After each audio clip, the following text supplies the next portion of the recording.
Saudara-saudara, seluruh hidup kita tidak bernilai apa-apa sampai kita mendapatkan Kristus, baru kita menjadi nilai yang sangat tinggi. Saudara-saudara, kita adalah orang remeh, orang yang hina, orang berdosa, orang yang tidak mempunyai apa-apa. Menurut 1 Korintus pasal 1 ayat-ayat terakhir, Paulus mengatakan kita yang tidak ada apa-apa, kita yang bodoh, kita yang lemah, kita yang tidak layak, telah dipilih oleh Tuhan. Dan Tuhan memilih orang yang miskin, mempermalukan orang yang kaya. Tuhan memilih orang yang bodoh, mempermalukan mereka yang bijaksana. Tuhan memilih orang yang lemah, mempermalukan mereka yang perkasa. Ini semua ayat Alkitab. Tetapi pada waktu kita telah datang kepada Kristus, telah menerima hidupnya, maka ditambahkan nilai kepada kita yang tidak terhingga. Dan nilai itu disebut hidup yang kekal. Inilah satu bahagia yang paling besar yang manusia bisa peroleh selama hidup di dalam dunia. Saudara yang bilang, nah saya senang, saya dapat lotre. Itu beberapa tahun sudah habis. Yang bilang, saya senang, saya dapat pekerjaan yang besar. Itu hanya memberikan keuntungan di dunia ini saja. Engkau mengatakan, saya senang, saya mempunyai kemuliaan, saya mendapat lencana daripada pemerintah, dari presiden. Waktu ganti presiden itu sudah tidak bernilai.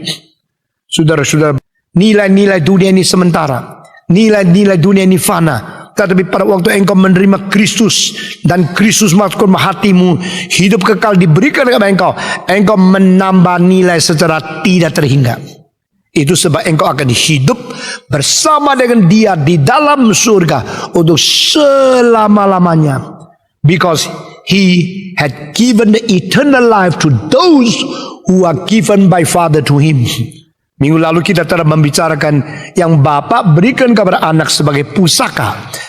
Anak memberikan hidup kekal menjadi pusaka kekal bagi pusaka itu. Nah, ini satu hal yang begitu indah. Allah Bapa mengatakan, ini loh kaum pilihanku yang kuberikan kepadamu. Kristus ini milikmu. Dari segala bangsa, dari segala bahasa, dari segala suku, dari segala benua. Ini adalah propertimu. Aku berikan semua kaum pilihan kepadamu. Lalu Kristus mengambil semua ini secara mentah-mentahan. Tidak, Kristus mengambil semua ini, harus mendoakan mereka, harus mati bagi mereka, harus curahkan darah membersihkan mereka, harus mengirim Roh Kudus memberikan hidup yang baru kepada mereka. Baru orang-orang najis ini dikuduskan dan dilayakkan menjadi mempelai perempuan Kristus. Itu pusaka. Saudara-saudara, yang ada anak ada hidup. Yang tidak memiliki anak tidak memiliki hidup. Semua 1, 2, 3. Yang memiliki anak memiliki hidup. Yang tidak memiliki anak tidak memiliki hidup. Di sini tidak katakan yang dibaptiskan masuk surga. Di sini tidak katakan yang masuk gereja selalu senang. Di sini yang dikatakan yang ada anak ada hidup.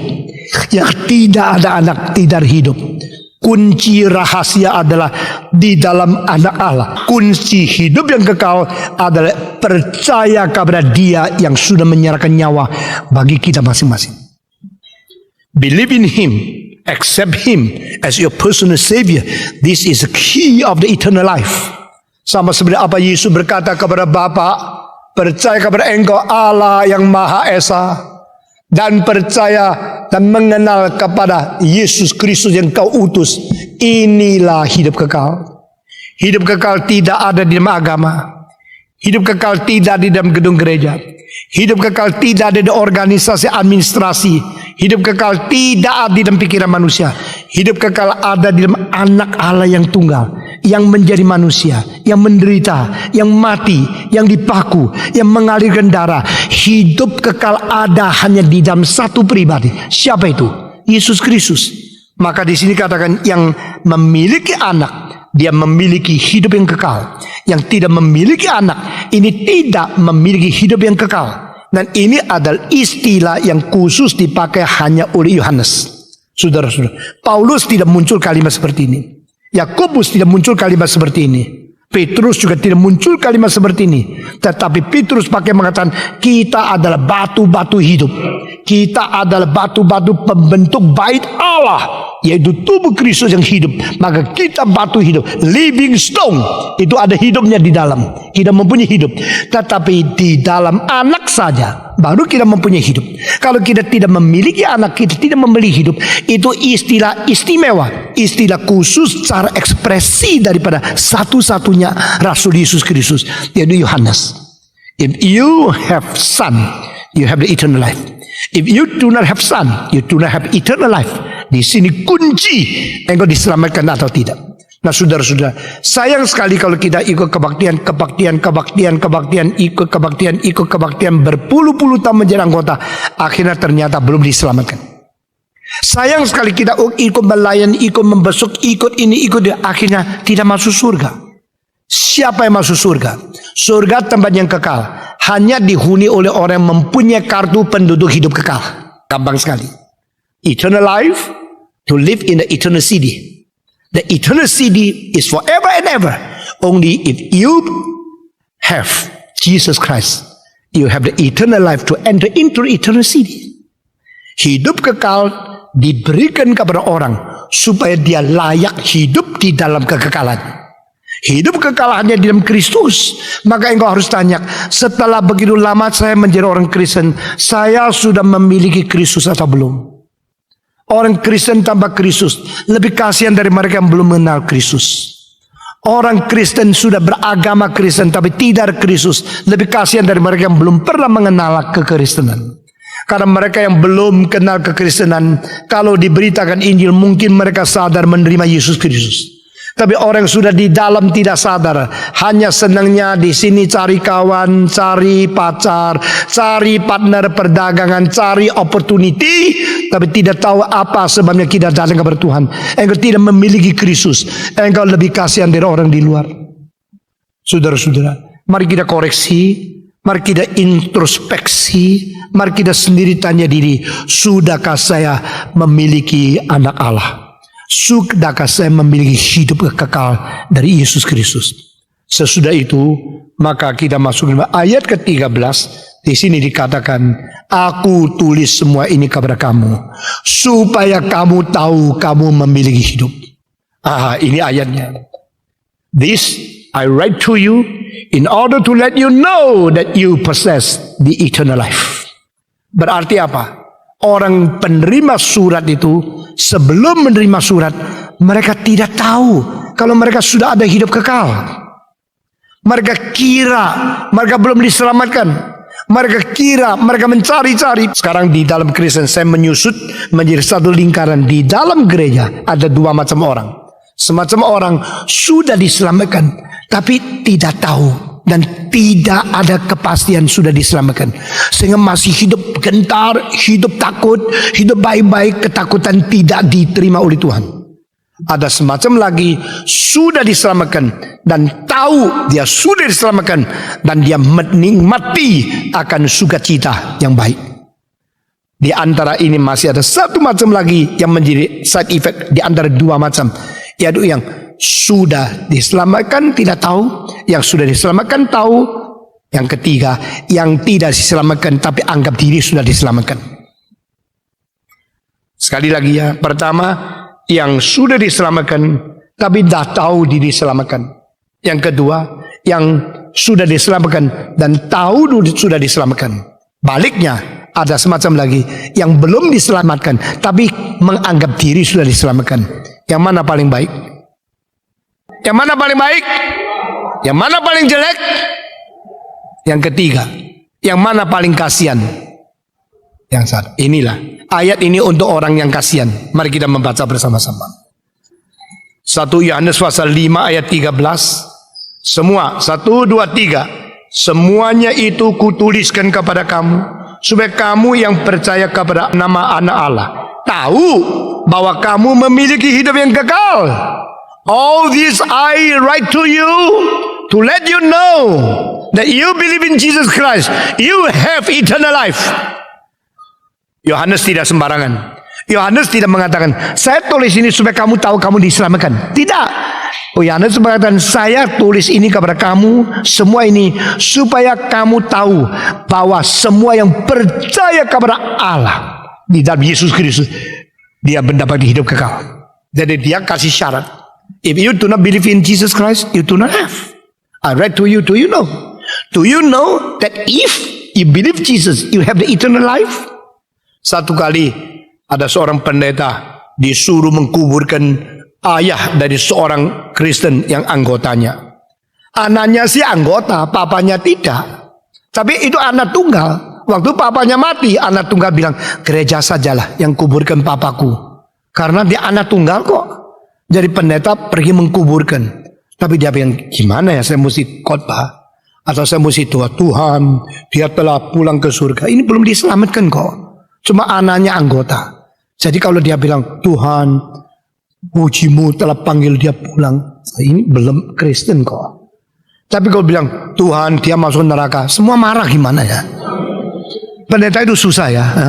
Orang belum menggembala, belum tahu susahnya menggembala bagaimana. Belum menjadi pendeta, belum tahu susahnya pendeta bagaimana. Lalu dia siang malam terus pikir, besok perkabungan saya doa gimana ya. Aduh, satu malam tidak bisa tidur. Hanya doa kalau salah itu semua familia yang ngamuk dibunuh saya di kuburan gimana. Tapi kalau saya tidak jujur, Tuhan marah bagaimana. Dia doa sampai pagi-pagi, dia dapat inspirasi. Dia doanya begini. Tuhan, Engkau berkata, yang percaya diselamatkan, yang tidak percaya tidak diselamatkan. Dan orang ini sudah pergi kepada tempat yang seharusnya dia pergi. Pintar juga dia doanya. Jadi leave a blank, let you think you first. You sendiri pikir, dia selamat atau tidak. Yang percaya diselamatkan, yang tidak percaya tidak diselamatkan. Dan orang ini Tuhan yang kau mengetahui. Sekarang dia di mana? Dia sudah pergi ke tempat di mana dia harus pergi. Nah di sini Yohanes mengatakan, aku tulis semua ini kepada kamu supaya kamu tahu yang percaya kepada Anak Allah mendapatkan hidup yang kekal. Itu berarti apa? Kamu berhak mengetahui. Kalau kamu sudah percaya, jangan menerima cek kosong yang tidak tahu jaminan bagaimana. Kalau engkau sudah percaya, engkau terima tanda tangan daripada yang menulis cek dan betul-betul bukti dia masih ada uang. Tuhan tidak membuat kita siang malam khawatir tidak tahu apa yang terjadi. Tuhan mau memberikan ketenangan, kestabilan, kesejahteraan kepada orang yang sungguh-sungguh percaya kepada Dia. I tell all this to you to let you know, if you believe in Jesus Christ, you have present tense. Sekarang engkau ada hidup yang kekal. Saudara-saudara, orang yang mempunyai hidup kekal tapi tidak sadar, itu kasihan sekali. Di Yesaya ada satu ayat mengatakan, mereka yang berjalan di dalam kegelapan, biarkan mereka melihat bahwa aku ada dan aku menyertai mereka. Berarti apa? Tuhan tidak mau kita tanpa pegangan lalu tergantung-gantung seperti orang lain. Agama lain mereka mengatakan mudah-mudahan mendapatkan tempat baik di sisi Tuhan. Mudah-mudahan tidak terlalu mudah, saudara-saudara. Karena di situ satu syarat yang mereka tidak jelas, terima Yesus Kristus atau tidak. Hanya diam Kristus ada hidup yang kekal. Orang tidak memiliki anak, tidak ada hidup kekal. Orang memiliki anak, memiliki hidup yang kekal. Ini prinsip dan ini dalil, ini hukuman, ini hukum yang diberikan oleh Tuhan. Jika engkau percaya kepada Dia, sudah ada hidup kekal kepadamu. Waktu saya kecil, saya dengar sekolah minggu, guru cerita satu cerita. Ada seorang kakak, ada seorang adik. Kakak itu terus menggertak adik.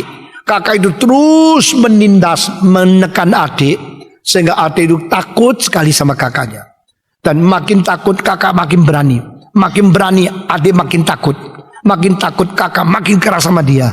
Dan itu papanya mempunyai bebek yang banyak. Jadi kakak adik setiap hari usir bebek, pergi ke sungai, makan-makan pulang, jalan-jalan supaya ke bebek itu semua gerak badan, bebek itu semua makan-makan lalu pulang. Satu hari adik itu lari terlalu cepat, jatuh, tindas di atas satu bebek, bebeknya mati satu. Setelah bebeknya mati satu, kakak bilang, kamu apa ini? Lari cepat-cepat, saya lihat dia mati, saya kasih tahu papa. Kak, jangan kasih tahu papa, Kak. Jangan kasih tahu papa. Awas dulu ya, saya pasti kasih tahu. Sudah dipukul setengah mati kamu. Adik itu ketakutan luar biasa. Saben hari kalau mau apa, ayo nakal ya, saya kasih tahu papa. Pepe mati. Lupa lu, Pepe. Itu Pepe menjadi hantu. Kalau dia sudah nakal, ayo bebek, dia kena hantu lagi. Ayo bebek, kena hantu. Sudah sampai 1 bulan adik ini tidak bisa tahan lagi. Tekanan jiwa makin lama makin berat, makin. Satu hari dia mengatakan waktu kakak ada, Pak, saya mau bicara. Bicara apa? Tapi tidak berani. Kenapa tidak berani? Sebab mau bicara tapi tidak berani. Loh, tidak berani, bicara dong, bicara. Papa jangan marah ya. Loh, ngomong dulu dong. Nah, janji dulu dong, jangan marah. Kalau papa janji tak marah, baru saya ngomong. Oh, dia tangis. Papa lihat anak kecil ini kasihan sekali. Sudah, papa janji tak marah. Ngomong, kamu ngomong. Pak, aku takut. Tak mau ngomong. Papa bilang ngomong, tak usah takut. Saya pasti lemah. Aku takut, Pak, takut. Takut apa? Takut Pepe, takut kakak, takut papa. Papa bilang ngomong aja. Gitu. Maria itu, Pak, tapi jangan marah ya. Iya jangan marah, tapi Papa jangan marah loh. Jangan marah. Dia bilang, saya lari terlalu cepat, jatuh terpelanting, ada batu besar. Begitu jatuh, mendadak ada satu di antara Pepe Papa yang ketindas, langsung mati, Pak. Pepe itu mati. Lalu bagaimana? Saya tidak berani kasih tahu, tapi Koko tahu. Koko marah-marah. Lalu bagaimana? Mulai hari itu saya dihantui terus, saya digertak, saya dimarahin, saya dimarah-marahin, ditekan-tekan. Pepe. Pak, aku takut tidak berani lagi. Mulai hari ini jalan pelan-pelan sampai mati. Aku sungguh mati, jadi tidak akan matikan Pepe lagi. Papa bilang, gini aja kok ribut. Kakakmu itu keterlaluan. Pepe 1 mati, bawa pulang dipotong masak untuk kamu makan japo. Gini kok takut. Sudah, nanti Pepe bertelur, Pepe nanti menjadi anak Pepe lagi. Sudah, kamu anakku yang kusayang. Dipeluk, sudah dipeluk, dilus-lus kepalanya. Papa ndak marah kok. Papa ampuni kamu. Dan Pepe itu mati, ya sudah. Nanti engkau tidak usah takut lagi. Mulai hari itu dia lain. Dia jalan-jalan bisa siulan. Jalan-jalan. Ya. Kakak kalau marah dia lihat gini aja. Papa bilang, kurang ajar lu ya, Pepe. Awas lu ya. Nanti kasih tahu sama papa. Dia tetap sama. Sampai kakaknya buat. Akhirnya kakak boleh rasa ini kok lain ya. Sekarang berani sama saya. Sekarang dah takut-takut. Dulu sekerta dia takut lari, dia takut nangis. Sekarang kok siulan terus ya. Kenapa lu sekarang berani sama saya? Tahu tidak? Kamu pernah matiin bebek? Tahu tidak? Saya akan kasih tahu papa. Dia bilang, kasih tahu ya, kasih tahu dong. Kalau berani kasih tahu. Lu berani betul ya? Saya kasih tahu papa, papa pukul kamu. Baru tahu papamu hebat. Adik itu mengatakan, papa sudah tahu. Siapa kasih tahu? Saya. Lalu bagaimana? Sudah kasih tahu, saya dipeluk, dilus-lus. Diampuni, bilang tidak apa-apa. Mulai hari itu senjata kakaknya tidak ada lagi. Mulai hari itu menakut-nakuti dia tidak mempan lagi. Mulai hari itu dia mempunyai satu jiwa yang lapang menghadap ayah meskipun dia pernah bersalah. Saudara-saudara, yang memiliki anak memiliki hidup yang kekal. Karena di dalam anak pengampunan Bapa sudah berlaku. Amin. Saudara tahu tidak berapa besar dosamu, Kristus sudah mati bagimu. Tapi ini tidak berarti memanja engkau untuk berbuat dosa terus-menerus. Melalui pengertian, melalui kesadaran demi mengampuni dosa kita, Kristus berapa besar penderitaan, berapa banyak darah yang dicurahkan, berapa banyak sengsara, berapa sengit peperangan dengan iblis. Engkau akan dipimpin Roh Kudus untuk mengerti sengsara Kristus.